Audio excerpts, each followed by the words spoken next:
उम्मीद है सब खैरियत से होंगे।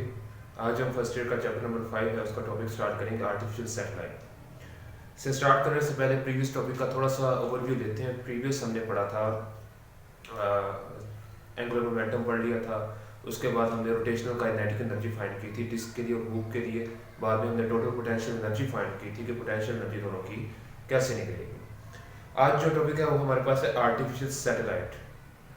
दो तरह के सैटेलाइट होते हैं, एक नेचुरल सैटेलाइट होता है, एक आर्टिफिशियल सैटेलाइट होता है।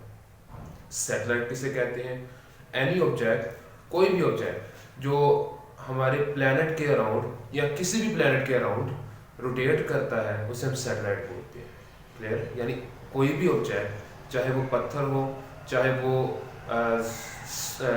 हमारा चांद हो, या कोई भी ऐसी चीज़ जो हमारे प्लैनेट्स के अराउंड, सन के अराउंड या मरकरी के अराउंड, मार्स के अराउंड, अर्थ के अराउंड या किसी भी बड़े ऑब्जेक्ट के अराउंड अगर कोई छोटा ऑब्जेक्ट रोटेट करे उसे हम सैटेलाइट बोलते हैं। नेचुरल सैटेलाइट कौन से होते हैं? जो कुदरती तौर पे मौजूद हैं, जैसे चांद हो गए, प्लैनेट के जितने भी चांद होते हैं वो सारे उसके नेचुरल सैटेलाइट होते हैं। अब आर्टिफिशियल सैटेलाइट कौन से? ऐसे सैटेलाइट जो हम खुद अपनी आसानी के लिए, अपने काम को आसान करने के लिए, अपने फ़ायदे के लिए अर्थ के अराउंड भेजते हैं या किसी भी प्लैनेट के अराउंड भेजते हैं, उसे हम आर्टिफिशियल सैटेलाइट बोलते हैं। क्लियर है? तो आर्टिफिशियल सैटेलाइट जो होते हैं हम अपनी आसानी के लिए भेजते होते हैं। आर्टिफिशियल सैटेलाइट किस वेलोसिटी से मूव करते हैं, कितनी वेलोसिटी हमें सेट करना पड़ती है कि वो अर्थ के अराउंड, अब अर्थ की बात करते हैं क्योंकि हमारे सैटेलाइट तो अर्थ के अराउंड जाते हैं मोस्टली कम्युनिकेशन पर्पस के लिए। पहले इसके पर्पस सुन लें किसके लिए यूज़ होते हैं।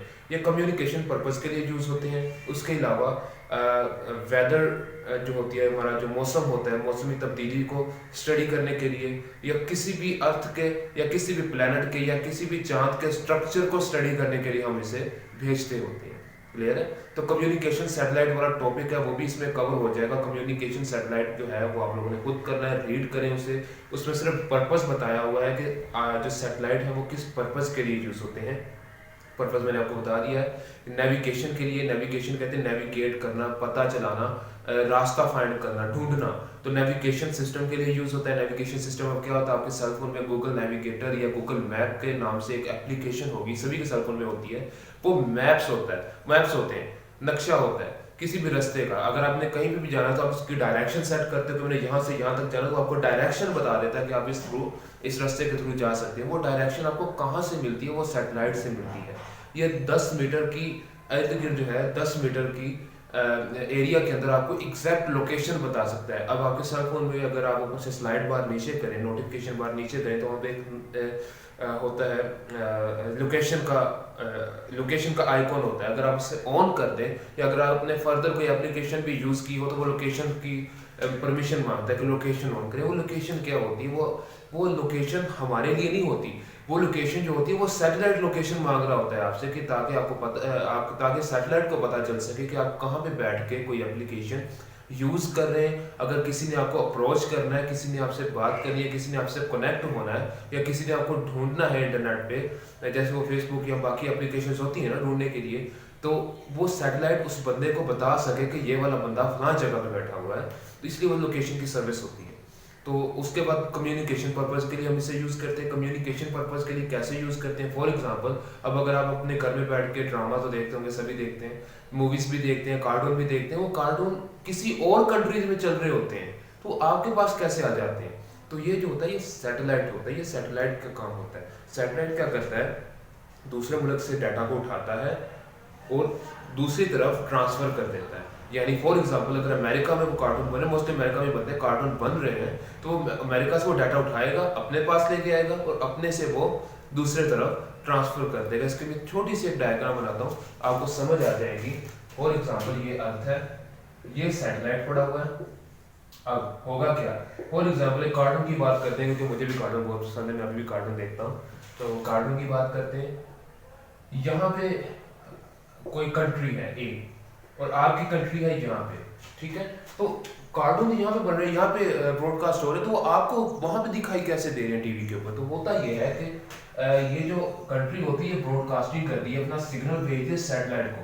सैटेलाइट सिग्नल को ट्रांसफर कर देता है और इस साइड पे जो कंट्रीज है उसे यहाँ से रिसीव करके यहाँ पे ट्रांसफर कर देता है। इस तरह ये सैटेलाइट कम्युनिकेशन पर्पज के लिए यूज़ होते हैं। और इसके अलावा इसका और पर्पज़ है, अगर आपने नोट किया हो तो आप किसी दूसरी कंट्री में बैठे बंदे को व्हाट्सएप पे कॉल कर देते तो वो कैसे होती है, तो सैटेलाइट का ही काम होता है। इंटरनेट जो आप यूज़ करते हैं ये सैटेलाइट कम्युनिकेशन पर्पज़ के लिए यूज़ होते हैं। क्लियर है? तो ये आपका कम्युनिकेशन सैटेलाइट वाला टॉपिक भी क्लियर हो गया। और आर्टिफिशियल सैटेलाइट को आज हम कवर करेंगे। हम इसमें वेलोसिटी फाइंड करेंगे कि सैटेलाइट की वेलोसिटी कितनी होती है, वो कितनी वेलोसिटी के साथ अर्थ के अराउंड रोटेट करता है, या अब अर्थ के अराउंड उसे भेजने के लिए हमें कितनी वेलोसिटी की ज़रूरत पड़ती है, कितने टाइम के अंदर वो अपनी एक रोटेशन कंप्लीट कर सकता है अर्थ के अराउंड। ये सारे फैक्टर आज हम फाइंड करेंगे। तो बात करते हैं सैटेलाइट की। चलिए, सैटेलाइट है और ये अर्थ है। अब सैटेलाइट और अर्थ के दरमियान कौन सी फोर्स है? Force of gravity. क्लियर है? अर्थ और सैटेलाइट आपस में कनेक्ट हैं। ये सैटेलाइट अर्थ के ऊपर नहीं पड़ा होता, अर्थ के अराउंड स्पेस के, ये अर्थ है, ये स्पेस है, स्पेस में ये इस तरह रोटेट कर रहा होता है। तो कौन सी चीज है, अब रोटेशन, पहले रोटेशन की बात करते हैं। सैटेलाइट जो होता है वो अर्थ के अराउंड रोटेट करता होता है, यानी इसके ऊपर कौन सी फोर्स लग रही है? सेंट्रीपिटल फोर्स लग रही है जो इसे रोटेट करवा रही है। यानी सैटेलाइट को रोटेशन के लिए किस फोर्स की जरूरत होती है? Centripetal force. क्योंकि अर्थ सर्कुलर पाथ है, ग्रेविटी सर्कुलर होती है, तो सैटेलाइट भी सर्कुलर ही मूव करेगा। तो सैटेलाइट को सर्कुलर पाथ में रखने के लिए कौन सी फोर्स रिक्वायर है? सेंट्रीपिटल फोर्स रिक्वायर है। चलिए, अब ये सेंट्रीपिटल फोर्स कौन सी चीज से सेंट्रीपिटल फोर्स प्रोवाइड करके दे रही है इस सैटेलाइट को? Force of gravity. जो ग्रेविटी दोनों सैटेलाइट और अर्थ के दरमियान जो ग्रेविटी है वो ही इसे सेंट्रीपिटल फोर्स प्रोवाइड करेगी। अब हमने पढ़ा है कि न्यूटन का लॉ कि हर एक्शन और रिएक्शन आपस में इक्वल होते हैं। अगर फोर्स ऑफ ग्रेविटी इस पे ग्रेविटी एक्ट कर रही है तो ये क्या करेगा? इसे आगे की तरफ पुश कर देगा, आगे की तरफ रोटेट करवा देगा। इस सिंपल, ज्यादा कॉम्प्लेक्सिटी में नहीं जाते। फोर्स ऑफ ग्रेविटी सैटेलाइट पे अप्लाई होगी, लेकिन ये ग्रेविटी जो है सैटेलाइट को पूरी तरह अपनी तरफ नहीं खींच सकती, ये थोड़ा सा उसे आगे पुश कर देगी। तो थोड़ा थोड़ा आगे पुश करते करते ये क्या करता जाएगा? एक सर्कल में मूव करता जाएगा। और मोशन के लिए जो फोर्स होती है फोर्स ऑफ सेंट्रीपिटल, तो फोर्स ऑफ ग्रेविटी और सेंट्रीपिटल फोर्स आपस में इक्वल हो जाएंगे। तो अर्थ ने एक्शन किया ग्रेविटी के फॉर्म में, इसने रिएक्शन दिया सेंट्रीपिटल की फॉर्म में। चलिए, तो फोर्स ऑफ सेंट्रीपिटल या सेंट्रीपिटल फोर्स आ जाएगी फोर्स ऑफ ग्रेविटी के। वैल्यूज पुट कर दें।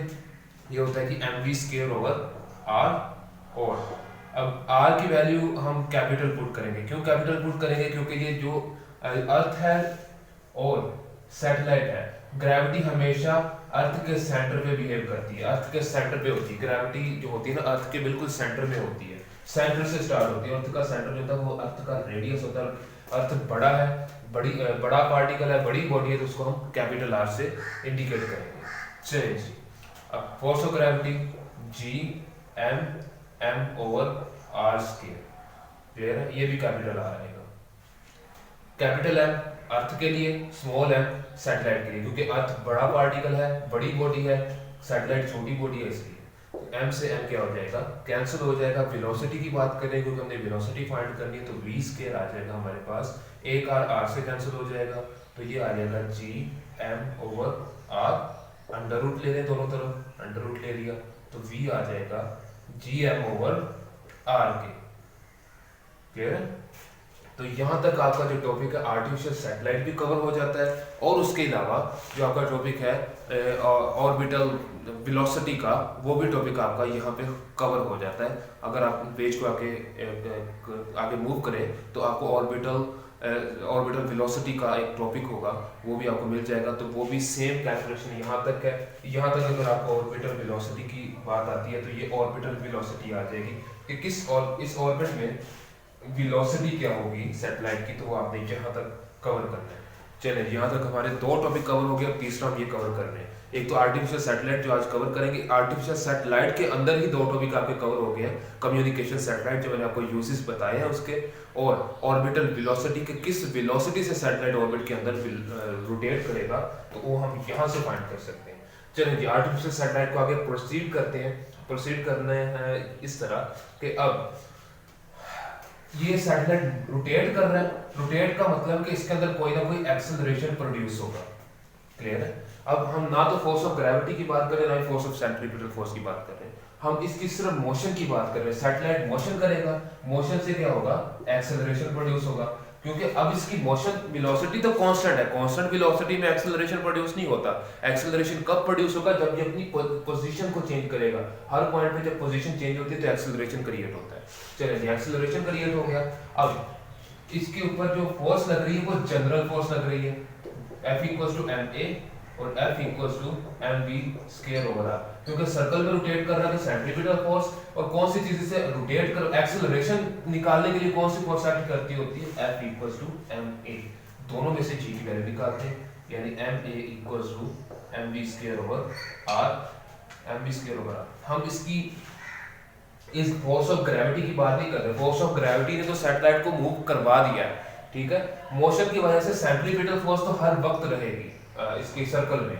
अब हर पॉइंट पे ये एक्सेलरेशन की वैल्यू आपको दे रहा है, क्योंकि हर पॉइंट पे इसकी डायरेक्शन चेंज हो रही है और एक्सेलरेशन की वैल्यू आ रही है। और एक्सेलरेशन जो होता है वो किस फोर्स पे डिपेंड करता है, न्यूटन फोर्स पे। तो इसलिए हमने न्यूटन फोर्स ले ली। दोनों फोर्सेस इक्वल है, ऑपोजिट डायरेक्शन में है। ऑपोजिट डायरेक्शन आप कह रहे हैं, दोनों फोर्सेस इक्वल है। चलिए m से m कैंसिल, एक्सेलरेशन आ जाएगा v स्क्वायर ओवर r।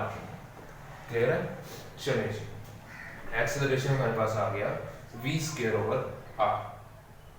अब हमने यहाँ पे क्या करना है, अब ये वाला एक्सेलरेशन जो है, सॉरी, ये हमारे पास वो एक्सेलरेशन होगा जो ये सैटेलाइट सर्कल में रोटेट करने के लिए अप्लाई करेगा। चलिए जी, एक्सेलरेशन की वैल्यू आ गई। अब हमें क्या करना है, यहाँ पे ये एक्सेलरेशन की जो वैल्यू है आपके बुक के अंदर नहीं दी गई। अगर आप ये एक्स्ट्रा कर देंगे तो अच्छा है, आपको फायदा हो जाएगा, इसका आपको समझ आ जाएगी। तो अगर आपको पूछा जाए कि सैटेलाइट किस एक्सेलरेशन से रोटेट करता है, तो ये एक्सेलरेशन की वैल्यू आपको गिवन है। v की वैल्यू पुट करनी है एक्सेलरेशन फाइंड करने के लिए, लेकिन अभी हम इसके सॉल्व नहीं करेंगे, यहाँ पे सिलेबस के अंदर नहीं है। पहले हम इस चीज को सॉल्व करते हैं। चलें जी, फोर्स ऑफ ग्रेविटी और सेंट्रीपिटल फोर्स को हमने स्टडी कर लिया। अब फोर्स ऑफ ग्रेविटी और एक्सेलरेशन निकालने वाली फोर्स का आपस में इक्वल है, क्योंकि सभी फोर्सेस आपस में इक्वल है। इसमें ग्रेविटी सेंट्रीपिटल फोर्स को जनरेट कर रही है और सेंट्रीपिटल फोर्स न्यूटन फोर्स को जनरेट कर रही है। तो इसका मतलब gravity directly force of Newton generate कर सकती है। यानी Fg डिपेंड कर रहा है Fc पे और Fc डिपेंड कर रही है F इक्वल्स टू ma पे। तो हम कह सकते हैं कि इनडायरेक्टली Fg डिपेंड कर रहा है F इक्वल्स टू ma पे। तो ये लिख देते हैं, होता है ना, ये देखें A इक्वल्स टू B है और B इक्वल्स टू C है, तो हम डायरेक्टली लिख सकते हैं ना कि A इक्वल्स टू C। तो सेम बात है कि Fg equal to Fc, Fc equals to F equals to ma। तो हम डायरेक्टली या इनडायरेक्टली कह सकते हैं कि Fg equals to F equals to ma। तो यहाँ पे हम पुट कर देते हैं जी, इसकी वैल्यू फाइंड करते हैं और यहाँ पे v की वैल्यू पुट कर देंगे। तो ma equals to g m over r square, फिर m से m कैंसिल, ये कैपिटल R आएगा। अब सैटेलाइट मूव कर रहा है under the force of gravity, तो a को हम रिप्लेस करेंगे g के साथ, तो g m over r square है।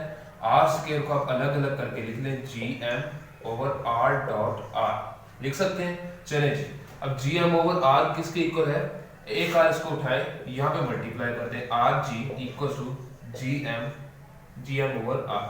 चलें जी, g m ओवर r किसके इक्वल है जी, g r के। यहाँ पे पुट करते हैं, वेलोसिटी हमारे पास आ जाएगी g r का अंडर रूट। तो ये है जो हमारे पास आर्टिफिशियल सैटेलाइट की वेलोसिटी। कि आर्टिफिशियल सैटेलाइट जो है अगर नॉर्मल ग्रेविटी के अंदर उसकी वैल्यू निकालनी है, ग्रेविटी के अंदर वेलोसिटी निकालनी है तो ये, अगर ऑर्बिटल वेलोसिटी निकालनी है तो ये वाली इक्वेशन वैलिड होगी। चलें जी, इसके अंदर वैल्यूज पुट करें। वैल्यूज पुट करते हैं, g की वैल्यू 9.8, r की वैल्यू, अर्थ का रेडियस कितना होता है 6.4 मल्टीप्लाई 10 की पावर 4 और इसका अंडर रूट। वैल्यू में थोड़ी सी मिस्टेक हो सकती है, वैल्यू वैसे आई थिंक यही है। मल्टीप्लाई करेंगे तो इसका जो आंसर आएगा वो हमारे पास आएगा जी 7.9 किलोमीटर पर सेकेंड, यानी 7.9 किलोमीटर पर सेकेंड। इस वेलोसिटी से सैटेलाइट जो है मूव करता है अर्थ के अराउंड 7.9 किलोमीटर पर सेकेंड, यानी एक सेकंड के अंदर 79 किलोमीटर का डिस्टेंस ये कवर करता है अर्थ के अराउंड। तो ये है हमारे पास आर्टिफिशियल सैटेलाइट की वेलोसिटी। अब हम फाइंड करेंगे कि कितना टाइम लगेगा एक सैटेलाइट को एक रोटेशन कंप्लीट करने के लिए, वो फाइंड करते हैं। चलिए इसे मैं अरेज कर देता हूँ। रेज करने के बाद हम फाइंड करते हैं कि कितना टाइम लगेगा अब ये सैटेलाइट यहाँ से इसने मूव करना स्टार्ट किया, एक कंप्लीट सर्कल करके यहाँ पे दोबारा पहुंच गया। यहाँ से दोबारा यहाँ पे पहुंचने के लिए उसे कितना टाइम लगेगा? तो s equals to vt, time हम फाइंड कर, t कैपिटल ले लें क्योंकि पूरा हमने एक टाइम पीरियड फाइंड करना है, तो उसके लिए कैपिटल T होता है। t आ जाएगा s ओवर vk, ठीक है। अब s किसके इक्वल होता है? पूरा सर्कल है, पूरे सर्कल होता है ना, सर्कल का डिस्टेंस कितना होता है, ये सर्कल का एरिया कितना होता है? 2 पाई r। सर्कल कितने का होता है? पूरा सर्कल 360 का, और उसका रेडियस r। पीछे हमने जो प्रूव किया था उसमें ये वैल्यू पुट की थी, तो s की वैल्यू 2 पाई r over v, r capital आएगा क्योंकि अर्थ का रेडियस है, ये हमें वैल्यू पुट कर दे 3.14, और r की वैल्यू 6.4 मल्टीप्लाई 10 की पावर 4, और डिवाइड करते हैं वेलोसिटी जो हमने निकाली थी 7.9 किलोमीटर में है, जिसे आपको मीटर पर सेकंड में कन्वर्ट करना पड़ेगा। मीटर पर सेकंड में कन्वर्ट करने के लिए क्या करोगे आप? इसे 7.9 को मल्टीप्लाई कर दोगे 1000 से और डिवाइड कर दोगे 3600 पे। जब आप डिवाइड करोगे तो इसके आप वैल्यू पुट करोगे, वैल्यू पुट करने के बाद आप डायरेक्ट वैल्यू पुट कर सकते हैं, 7.9 किलोमीटर ही करते हैं, कोई बात नहीं। अगर मीटर पर सेकंड में करनी तब भी आप कर सकते हैं मीटर पर सेकंड। चलें जी, इसे अगर आप सॉल्व करोगे, मैं वैल्यू देख लेता हूँ, 50 या 60 सेकंड। चलें जी, 50 60 इतना टाइम लगेगा जी एक सैटेलाइट को अपनी एक रोटेशन कंप्लीट करने के लिए। अगर इसे हम मिनट्स में कन्वर्ट कर दें, मिनट्स में कन्वर्ट करने के लिए आपको क्या करना पड़ेगा? डिवाइड करना पड़ेगा सेकंड पे और 60 के साथ, तो ये आ जाएगा 80 मिनट, 80 मिनट। यानी 80 मिनट के अंदर सैटेलाइट जो है अगर 7.9 किलोमीटर पर सेकंड इतनी स्पीड के साथ अर्थ के अराउंड अपनी रोटेशन जारी रखे तो 80 मिनट के अंदर अपनी पूरी रोटेशन कंप्लीट कर सकता है। लेकिन वो इतने मिनट के अंदर करता नहीं होता। क्यों नहीं करता होता? क्योंकि जो अर्थ होता है, ये सैटेलाइट होते हैं कम्युनिकेशन पर्पस के लिए। क्लियर है? कम्युनिकेशन पर्पस के लिए हम इसे यूज करते हैं। तो कम्युनिकेशन, अगर सैटेलाइट ज्यादा स्पीड से मूव कर जाए, फॉर एग्जांपल मैं यहाँ पे एक डायग्राम बनाता हूँ। अर्थ तो हर वक्त रोटेट करती रहती है, 24 घंटे में एक रोटेशन होती है अर्थ की। अर्थ है, ये सैटेलाइट है। सैटेलाइट तो अर्थ से पहले रोटेट कर सकते, क्योंकि अर्थ की एक रोटेशन 24 घंटे में होती है, 24 आवर्स में। लेकिन सैटेलाइट 80 मिनट्स के अंदर कर सकता है अपनी एक रोटेशन। तो अगर यहाँ से ये कम्युनिकेशन लेके यहाँ पे ट्रांसफर कर रहा है तो होगा क्या? अगर सैटेलाइट ज्यादा मूव कर जाए, अपने तो 24 घंटे में मूव करना है, इसलिए 80 मिनट, अगर इसकी वेलोसिटी 7.9 मल्टीप्लाई 7.9 किलोमीटर पर सेकंड के हिसाब से वेलोसिटी से मूव करवाएं तो ये तो जल्दी आगे मूव कर जाएगा। तो इनका और इनका कनेक्शन आपस में कट जाएगा, राब्ता खत्म हो जाएगा। तो इस चीज से बचने के लिए आर्टिफिशियल सैटेलाइट जो होते हैं वो अपनी स्पीड को ऐसे मैनेज करते हैं कि वो अर्थ के साथ ही रोटेट करते रहे। यानी हम जैसे जैसे अर्थ रोटेट करती रहेगी वैसे वैसे सैटेलाइट रोटेट करता रहेगा और कम्युनिकेशन होता रहेगा। कम्युनिकेशन की लाइन कैंसल या कम्युनिकेशन की जो वेव है या कम्युनिकेशन का जो चैनल है या कम्युनिकेशन के लिए जो वो चीज यूज कर रहे हैं, कम्युनिकेशन पर्पस के लिए सैटेलाइट को यूज कर रहे हैं, तो उनका वो रास्ता खराब नहीं होता, उनका कम्युनिकेशन खराब नहीं होता। तो ये देखें, ये अर्थ है और ये सैटेलाइट है। जैसे जैसे अर्थ रोटेट करता जाएगा वैसे वैसे सैटेलाइट उसके साथ रोटेट करता जाएगा, ताकि कम्युनिकेशन में कोई दिक्कत या कोई परेशानी ना आए। हाँ, हो सकता है, ये देखें ना, अर्थ तो 24 घंटे में रोटेट करेगा, सैटेलाइट पहले रोटेट कर सकता है, लेकिन अर्थ तो ऐसा ऐसा रोटेट कर रहा है, सैटेलाइट जल्दी रोटेट कर लेगा, तो इससे क्या होगा? कम्युनिकेशन खराब हो सकता है। उसने इसकी एबिलिटी बताई है कि इसकी इतनी एबिलिटी कि 80 मिनट के अंदर एक रोटेशन कंप्लीट कर ले, लेकिन इतना वो करता नहीं है ताकि वो कम्युनिकेशन खराब ना हो। वो अपने आप को अर्थ के साथ टाइटली लॉक रखता है। टाइटली लॉक का मतलब जैसे जैसे अर्थ मूव करता जाएगा वैसे वैसे सैटेलाइट भी मूव करता जाएगा। लेकिन ये आपके 3 टॉपिक कवर हो गए, ऑर्बिटल वेलोसिटी का, आर्टिफिशियल सैटेलाइट का और कम्युनिकेशन सैटेलाइट का। उम्मीद है इस चीज़ की आपको समझ आई होगी। फर्दर कोई क्यूरी हो तो आप कमेंट सेक्शन में पूछ सकते हैं। आज के लिए इतना ही था। और एक बात, वो वेटलेसनेस जो है ना, वो टॉपिक हमने अभी नहीं किया, वो हम कल करेंगे। उसके साथ वेटलेसनेस और अपैरेंट और रियल वेट, ये वो दोनों कंबाइन करके हम स्टडी करेंगे। और उसके बाद हमने जो है आर्टिफिशियल ग्रेविटी वाला भी टॉपिक करना है, वो उसके साथ अटैच। ये मैंने रैंडमली किया क्योंकि आर्टिफिशियल सैटेलाइट के साथ 2 टॉपिक कनेक्टेड थे, ऑर्बिटल वेलोसिटी और कम्युनिकेशन सैटेलाइट, तो इसलिए मैंने इसको कंबाइन कर दिया। बाकी बहुत टॉपिक रह गए, वेटलेसनेस और आर्टिफिशियल ग्रेविटी और अपैरेंट और रियल वेट वाला, वो हम कंबाइन करेंगे। चलें जी, अपना ख्याल रखिएगा। अल्लाह हाफिज़।